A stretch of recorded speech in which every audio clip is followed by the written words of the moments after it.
जी नमस्कार। कैसन बानी जा रउरा लोग? उम्मीद बा कि मस्त होखम जा, स्वस्थ होखम जा।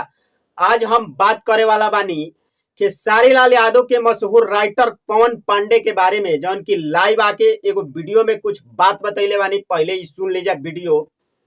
प्रणाम नमस्कार। हम पवन पांडे सबके गोड़ छू के गोड़ रहते नहीं और बहुत सारा गाना आज हमने के बना कर सब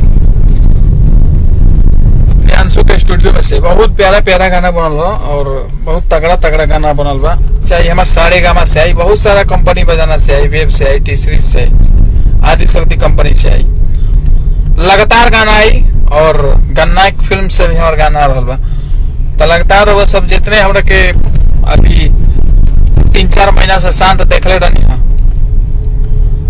लेकिन जब तूफान आवे के होला तो मौसम थोड़ा शांत हो जाता ना जी। सुनो जी सही